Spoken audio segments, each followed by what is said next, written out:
Hello दोस्तों, स्वागत है फिर से एक नई वीडियो में। जो क्लास 10 सब्जेक्ट मैथ के बारे में आज हम मैथ में त्रिकोणमिति के बारे में बात करेंगे, जो चैप्टर नंबर 8 है हमारा। तो उम्मीद करते हैं कि आप लोग मस्त होंगे और स्वस्थ होंगे। सबसे पहले आप लोग छोटी सी रिक्वेस्ट है कि वीडियो को ज़्यादा से ज़्यादा शेयर कीजिए और चैनल को ज़्यादा से ज़्यादा सब्सक्राइब कर दीजिए, ताकि तो वीडियो बनाए आपके पास नोटिफिकेशन जरूर जाए। अब रेगुलर क्लास चलेगा हम लोग का, आप लोग का अब रेगुलर क्लास चलेगा जिसके अंदर चलिए हम लोग वीडियो को शुरू करते हैं। देखिए, त्रिकोणमिति होता क्या है, जो त्रिकोणमिति का अर्थ क्या होता है, किस किन सदस्य में क्यों बनता है, ठीक है, उसका अर्थ क्या होता है, इस वीडियो के माध्यम में आप लोग को जो विस्तार से लिख कर नहीं बताएंगे, लेकिन अपने मुंह के माध्यम से आप लोग कुछ बताएंगे।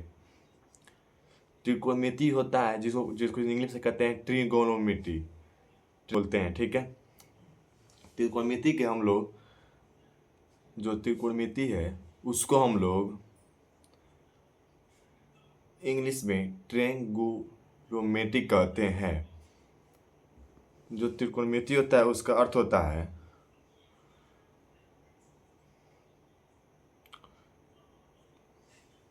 जो त्रिकोणमिति होता है उसको तीन भाग में बांटते हैं।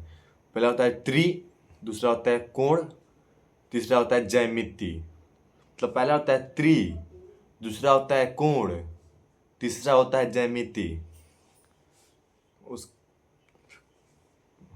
कोण होता है, तीर होता है, दूसरा पार्ट कोण होता है और तीसरा पार्ट होता है ज्यामिति होता है या ज्यामिति। त्रि मतलब होता है तीन, त्रि का मतलब होता है तीन। कोण का मतलब आप लोग जानते हैं, लेकिन कोण ही होता है, तीन होता है। और आप लोग कोण का मतलब कोण ही होता है, जानते हैं लोग। मिति का मतलब मेजरमेंट होता है। मिति का मतलब होता है माप। तो हम लोग क्या कहेंगे यहाँ पे, तीन कोण वाले माप को त्रिकोणमिति कहते हैं। और आप लोग बताइए कि तीन कोण का माप किस में होता है, जो होता है वो होता है त्रिभुज में होता है। तो कौन से त्रिभुज में होता है, इसमें एक कोण समकोण होता है, ठीक है, उसमें होता है। तो कौन सा त्रिभुज लेते हैं हम लोग, समकोण त्रिभुज कहते हैं, जिसमें हम लोग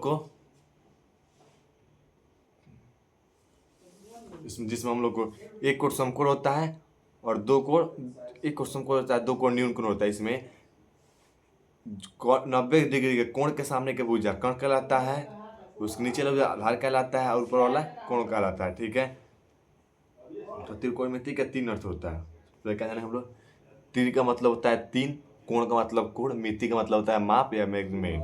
तो तीन कोणों का माप ही त्रिकोण मिति कहलाता है, ठीक है। चलिए हम लोग त्रिकोणमिति का अर्थ समझ लिए। उसके बाद आते हैं उसमें कुछ फार्मूले। इसमें देखिए, फार्मूला तो होता है लगभग बहुत सारे, लेकिन इसमें तीन हम लोग याद कर लेते हैं। एक फार्मूला जो टेबल होता है उसमें 6 फार्मूला होते हैं, उसमें हम लोग 3 याद करेंगे तो उसके 3 के जस्ट विपरीत होते हैं। पहला होता है हम लोग का साइन थीटा, दूसरा होता है कॉस थीटा और तीसरा होता है टेन थीटा। और इसी 3 का उल्टा होता है, साइन का कॉसेक होता है, कॉस का सेक होता है, टेन का कॉट होता है, ठीक है। तो साइन थीटा पर क्या होता है, हम लोग साइन थीटा बराबर होता है हम लोग का लंब बटा कर्ण। लंब क्या होता है, 90 डिग्री के जो सामने 90 डिग्री के सामने वाला कर्ण होता है, और जो 90 डिग्री के सटा हुआ खड़ा होता है वो लंब होता है, ठीक है। तो साइन थीटा बराबर होता है लंब बटा कर्ण, ठीक है। और आधार थीटा बराबर कॉस थीटा बराबर होता है आधार बटा कर्ण, ठीक है।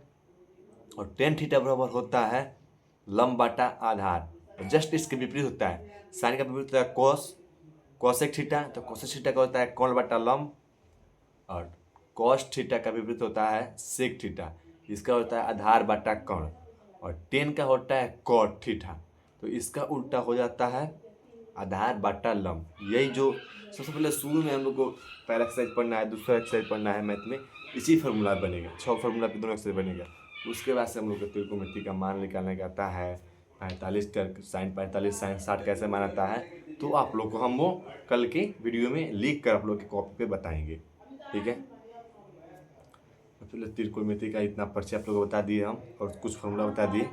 मिलते हैं अगले वीडियो में नेक्स्ट। चलो वीडियो को शेयर कर दीजिए, चैनल को सब्सक्राइब, तब तक के लिए आप लोगों को धन्यवाद।